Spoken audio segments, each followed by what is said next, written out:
Wasu bayin Allah sun yi iya ƙoƙarinsu wajen ganin daƙile hanyoyin da za a yaɗa bidiyon wannan yarinyar a Facebook da kuma TikTok. Amma kash, har yanzu akwai wasu wanda suka ɗora bidiyon a Google da Chrome, yanda daga ka je ka rubuta sunan wannan shafin da na rubuta akan bidiyon nan, harkoki.com.ng, za ka ga bidiyon ta bayyana. Don ubanku ai ban yi tunanin manahuccin naku ya kai hakan gaba sai jiya tsakanin shekaran jiya zuwa yau. Shikenan ni da dai bidiyo na ci da ka ce min in Allah ya so saura nawa ku saki. Sai na ce ni in kaga in bidiyo na yayi likin to in Allah ya so ya yarda na rawa na. Ka san miciya ni ce maka haka nan rawa ko ina na in dai ni ji kiɗa sai na yi rawa. Ni masoyiyar rawa ce, babu ruwa na da biki namu na muna aka ce ma yan gayyar soɗi in baka sani ba ka sani. Ko na ji ana kiɗi ko makota aka tamka bikin da ba gayyace ni ba in dai kiɗi ake yi a yi rawa to zaka ga sai da ta fara wankona ni shi nake nufi. Ni updates rawa min asiri ni sai da sai sun kakkarya shi kan kamin su da wata kai na ni ma su kakkarya ni yayyuna ba ni da fama asiri na a ruhe. Dan haka munafukai sai da bata yi update ba. Don Allah ku rufa ma iyayena asiri, ku rufa min asiri. Kai kuma da kace sai ka sake bidiyo na in ka fasa saki ne ka kwanda uwar cikin ka. Ma'ana mahaifiyarka ta kwanta ta kaya mata ciki, shege wulakantacce dan babba bura uban tsohon munafuki. Haka nan kuka so ku yi ta ganin arewa ƴan uwanku ba su ci gaba. Kun yi son ko da yaushe duk wani abu na ci baya a ce kuna a can munafuki sai dai na kauna kai hita ko na uwarka. Idan ya zama dole ke da shi sai kun yi kuskure. Dama an ce nobody is perfect. Kowa yana da kashi a jikin shi. Ina da kuskure na da nake yi, kina da wanda kike yi, duk muna da wanda muke yi. So the problem of mutanen mu zamu fito social media mu nuna we are pitying the person da aka yi likin bidiyon shi ko kuma wani abu, while deep down muna sharing videos din muna nuna ma mutane. Idan zaka yi abu ka nuna kana jin ka ji tausa mutum ko kuma wani abu, ka yi shi da zuciya guda ɗaya ba da zuciyar munahunci ba. That's just it. Kuma in most cases idan wani abubuwan suka faru kafin abin ya affect namiji guda ɗaya, wallahi yayi affect mace 10. An san kuskuren da namiji ta aikata shi ba, society in mu da community inda muka tashi an riga an juya abin da ita mace da abin da ta yi kuskure ne, shi kuma namiji ya je da abin da zai yi. Ya zamu zo muna blaming yarinya bayan shi ma yayi, ba ita kadai ta aikata abun ba, he is part of abun da ta yi. But in most cases we will not blame the man. Why? Because of our society mun riga mun sa a ranmu namiji is always right, mace is always wrong. Kuskuren da mutum biyu suka yi in aka je gurin Allah zanubin su guda ɗaya ne. Allah cewa ya kada mu yi, so kada mu yin shine kawai. Idan muka yi akwai kuskure kuma akwai consequences, kuma in suka zo ba lallai su ma kowa daɗi ba. He is not perfect, we are not perfect. Ya yi kuskure, ta yi kuskure. Me yasa tuntuni ka ce ba za ka aure yarinya ba, ta yadda ta je ta samu wanda zai aure ta, and then boom ka ji auren ta ka fidda videos din. Tun da can baka yi bidiyon ba, baka ji kana son ka fidda ba, sai yanzu da ta samu mijin da take son ta aura. Allah yana kallo. Kuma bai ya faƙi wani akan wani. Kuma yanda ka ci mata mutunci, kai ma ka tabbata ba za ka mata ba sai naka mutuncin ya zuba. Kana ne maybe because of kishi, ban san aure ta kuma ban san wani ya aure ta, why? Sai ta ki aurewa saboda kai? Saboda kun yi wani abu na ba daɗi? Allah muke malafi kuma shi muke komawa mu ce yafe mana kuma ya yafe mana. Idan har ta roki Allah ta je ta tuba gurin shi yafe mata, kai waye da zaka shiga tsakaninta da Allah? Ka je kai kuskuren. And the most stupidest thing, I'm not blaming you, but then why will you allow anybody to video you? Wallahi ni there are some certain video da ko cikin gida ban yin su. Because baka san wa zai dauki wayarka ba, baka san wa ke son ya destroy rayuwarka ba. Rayuwa muke yi in our society da zan ce komai da baka san wa ke zama who is after your life ba mu sani ba. Kowa so yake yaga abin da zai yi zuba maka da mutunci. To tunda kana da damar kare mutuncin ka, me yasa ba za ka kare ba? Allah ya samu dace. Ka taɓa yin kuskuren video call ta WhatsApp ko ta wani kafan sadarwa da wata yarinya, kai kuskure, kai a tuɓe bawan Allah, ita ma a tuɓe, sai daga baya wani ya zo yana cewa wai ai kai waya da matan lauya ko matan wani ɗan sanda, don haka ana neman ka, in ba haka ba ko ka ba da kuɗi ko a je a posta a BBC ko a je a posta a ina ne ko a ina ne. Haka ta taɓa faruwa da kai? Saboda a yanzu mutane idan su ya rufe, fasikanci yayi yawa, ana nema ne ko ta yaya, su kuma 'yan mata wanda suke fasikai suna neman kuɗi ko ta yaya, so suke samu kuɗi a hannun namiji.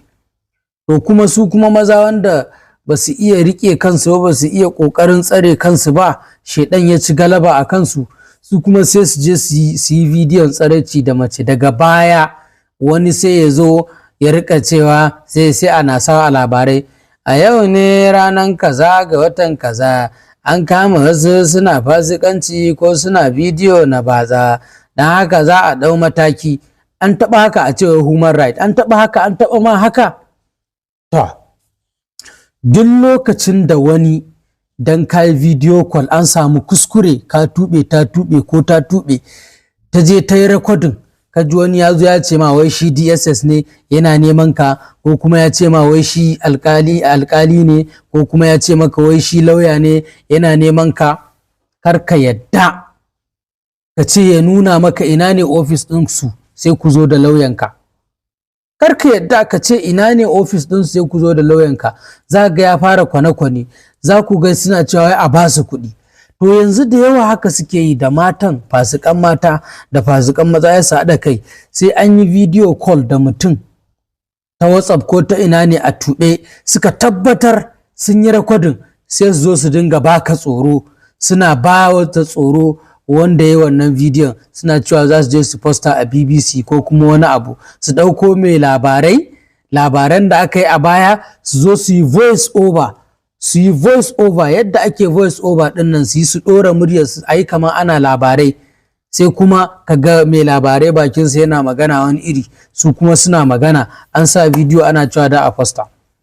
Kar ku yadda da su, ƙarya suke yi, ƙarya suke. Duk wanda ya muku haka ku haɗa shi da lauyanku. Duk wanda ya haka, saboda wannan abin da suke yi, duk wanda aka yi video call da ita, aka samu akasi mutum ya yi tsirara ko kuma da singileti ko da wani abu, ta je ta ba mu wani yana intimidating ɗinsa, laifi ne, ya saɓawa sashe na 24 na Cyber Crimes Prohibition Prevention Act 2015 as amended 2024. Kun gane? Ya saɓa wannan sashen, hukuncin ɗaurin shekara 3 ne ko kuma biyan miliyoyin kuɗi. Duk wanda ya je yana tsoratarwa yana cewa a bashi kuɗi, wannan shi ne. Ku je ku nemi inda yake a kama shi ku gani, sai su haɗa kai suna yi ma mutane wayo. Kar ku yadda. Kai kuma bawan Allah ka daure, kar ka yadda ka je ka dinga bari, kar ka zama kamar mutum wanda ba shi da wayo, ka je wata ta jaka ka tuɓe wai tsirara, wai kuna video call. Kai ka san sharri take zuwa maka, kai baka ji Allah ya faɗa ba, inna kaida kunna azim, kaidin mata na da girma. Ku mai da hankalinku, ku daina biyewa matan nan. In ka biyewa mace za ta kai ka tabaro ka, da ita aka yi tsiyan, amma ita je ta haɗa baki da wani, su zo suna tsorata ku, suna cewa ku ba su kuɗi. Kar ku yadda ku ɗau kuɗi ku ba su, ƙarya suke. Sannan in suka ce za su je su posting a BBC, ku ce su je su posting. BBC mahaukata ne. In BBC ta posta bidiyon wani tsirara, ta san sauran dai je claiming damages a kanta a kotu. Sannan kai mai yin wannan abin, ka je ka ce za ka posta mutum ko a TikTok wai ya yi bidiyo da wata sun yi tsirara, ko ka ce ka je ka haɗa da gidan labarai, bari faɗa maka laifinka. Laifinka na farko ka ce kai lauya ne kuma ba lauya ba, impersonation, da iya kama ka akan haka. Laifinka na biyu ka je ka ɗora, ka je kana amfani da ID card na DSS, saboda akwai wanda suka mun da yawa, ba mutum ɗaya ba, suka mun complain akan haka. Ka ɗauko ID card ka ce kai DSS ne, ka impersonation na biyu. Na uku, ka zo ka haɗa da gidan labarai, ka ɗauko bidiyon tsaraici ka haɗa da gidan labarai, ka yi voice over, ka yi musu laifi. Sannan ga cyber crime na intimidation, wajen laifuka 4 wanda aka haɗa sai ka je prison ka shekara kusan 10 ko 20, ko kuma ka biya kuɗi miliyoyi. Ku daina barin su, kar ka bari a yi wannan bidiyon da kai, sannan kar ka yadda ka tura kuɗinka. Duk wani ɗan iska da ya ce wai ka je ka tura mai kuɗi saboda kun yi bidiyo da wata an samu akasi, kar ka tura mai, ƙarya yake. ko a TikTok yace zai posta, TikTok ba sa yadda a posta hoton batsa, yana ɗora za su cire. Sannan maimakon ya zamo yana fafuran ka, kai zaka fafure shi saboda laifi ya aikata. Kai kuma me yin haka, wallahi ka kiyayi ran da wani zai sa ni in yi aiki a kanka, zaka gane kuranka, sai ka ci prison, sai ka ci prison. Ba kana cewa wai ko a Sokoto kake ko a ko menene ba, kana gani na ai ka sani, in kana yi ka sani. Don wannan bidiyo ya amfanar da kai, ka yi liking, ka yi comment, ka yi sharing don wasu masu amfana.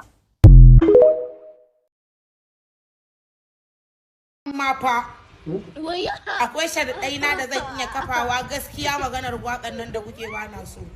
Ai gaskiya ce. A lokacin da za a yi marki, lokacin da za ka yi marki, style guda uku ne ya fi daɗi. Gaba ɗaya a cikin harkar marki, in dai za a yi marki, style guda uku ne ya fi daɗi a duniya. Kuma kowane namiji ya sani, kowace na mace ta sani, kowa ya riga ya sani. Na farko shine doggy style, wanda wasu suke cewa style ɗin goho. In ji wasu suna kiran shi goho, to amma a turance ana kiran shi doggy style. To doggy style na farko ya fi kowanne daɗin style a cikin harkar marki. Harka ta biyu wato missionaries ne, wanda kowa ya sani lokacin wato za ta kanta sama ta kwanta ta rinka sai in kuma POP ne ka rinka kallon POP da wutan da yake zagayawa a cikin POP da cikin ɗakin ka. Wannan style ɗin shi ake kira missionary style a lokacin yin marki. Style na uku da ya fi daɗi, ya fi kowanne daɗi, in ka sani buga min shi a comment section, ni ma ban san shi ba, amma dai in ka yi daidai zan gaya ma ka yi daidai. Waldan mutumina, style guda uku ne. Menene wanne ne na uku? Na farko doggy, na biyu missionary, na uku comment section. Wallahi bawan Allah ga gaba ɗaya bai san kunya ba. Ni da na bar gani ne, na yi tunanin ko ya bloken ɗina ne ko ya bar TikTok, shi yana nan. Shi ne isko shi live gidan wata, in ka ji wata hira da shi kai, shi na ta wata lala hira. Sai ni tsaya a ƙasan comment, sai ni yi mishi comment na ce dan Allah kai sani ba kashin kunya. To ashe yana da madareto gidan, sai ya bloken ɗina, gaba ɗaya sai gidan ya ɓace min. Kai ka ba kashin kunya kai? Koko tunanin kake abun nan da kai kwanaki mutane sun mance, kai ba mu mance ba, muna sane, uwa ma yana sane. Ka tuba ka koma ga Allah, wai haka kwanaki dan baka san kunya ba. Wani ga ka fito kana ta zage isaka dan kana walakantacce kaskantacce. Kai takalmi isaka ba su yi ka ba, mutunan banza. Wallahi ka tuba ka koma ga Allah. Kawai ga kanan wagala ka Allah ga wala kare na mutane. Muna sani mun sa abun da muke yi. Wallahi ka tuba ka koma ga Allah. Mutunan banza kaskantacce. Wani labari na zo in baku, wani baba ne ya je ya aure yarinya a shekara 13 a ƙauye. Ɗaya na zuwa ya ganta ya ce baba za ka iya buɗe ƙofar nan ba, ya ce zan iya ɗa. Ya ce baba za ka iya buɗe ƙofar nan, ya ce zan iya. Ya ce saboda me, wannan fa yarinya ce karama kuma ka gani ma ni ne daidai da ita. Ya ce zan iya, ina sa mata mai zai wuce. Yaro ya ce baba ya faɗa maka wannan abin? Ya ce tun muna yara haka muke ma yara fyaɗe a abin nan a daji. Har tsohon banza wacin suna yara ku suke wa yaran mutane fyaɗe da sun sa mai hede ta zira, hede su zira ta wuce. Allahumma ajinni fi masu bato, na iskanci ne ka ji tsinanni. Wacin suna yara ka suke zira wa 'ya'yan mutane. Na ce alhaji idan yarka ce za ka yi daka ba wa tsoho ita sauran majina ne ba. Idan za ka ba wa tsoho yarka ya karasa da ita, ka rubuta mu a comment section. Idan ba za ka ba mu tsoho yarka ba ya karasa da ita ba, ka rubuta. Wallahi na rantse da Allah lokacin da na kusa aure, inna lillahi, lokacin da na kusa aure mama na idan ta zo ta ce Latifa, na ce mata na'am. Fito in ina daki na dina waya, ki fito dan Allah ki dan daura mana girkin nan. Ina kwance kan gado ina jiwi. Ki fito Latifa ki daura mana girkin nan, ba ki ganin rana tana ƙara yi yanzu, yan makaranta za su dawo, din kin ga yau ke baki je makaranta ba. Ina kwance ina fito gani dan Allah ki daura mana girki, amma da kin san yau ba ranar daura girki da bane ba, to kin san yau ta je makaranta, kai tunda baki je makaranta ba sai ki daura mana ba. Idan ina girkin nan raina a bace, raina ya haɗu, na gama na zo na ce ga shi nan na gama. To ko ke fa Allah ya miki albarka, Allah ya biya ki, Allah ya biya ki. Kin ji, na gode sosai. Sun ce ni dai ga shi a zuba min nawa. ki dauko kwanoni ki kasa ko kuma ni zan kasa din kin gama ba za ki karasa larai ki ba. Na gama kasawa irin raina a ɓaci din nan na tattar mu na fuska. Na zo sai ta ce lalle Latifa yanzu duk kin yi girkin kike ta faman hada rai haka. To a'a duk kin yi girki ban dai kula ta ba. Duk kin yi girki kike hada rai fuska haka ko Latifa kwana nawa ne ya rage miki ki bar gidan nan? Kwana nawa ne kin kusa aure fa? Ba za ki mana wata guda nan ba fa. Shine yanzu dan na saki aiki kike wannan abin? Ha kake damu. A lokaci ne kin kusa gama kin kusa zuwa inda zaki je ki gobe a gode bare na gode kuma mutum dole ya daura yayi in tsinke ya ajiye a daki babu uban da zai kauda mai sai shi zai kauda duk ke zaki dawo ki kauda abinki dan na saki girki kike hada wannan ran ko kwana na ne ya rage miki ki tafi ki je ki inda babu gode bare na gode ina zara ido kai umman aba umma ce take maka hada da wani wallahi da gaskiyarta gashi na yana yi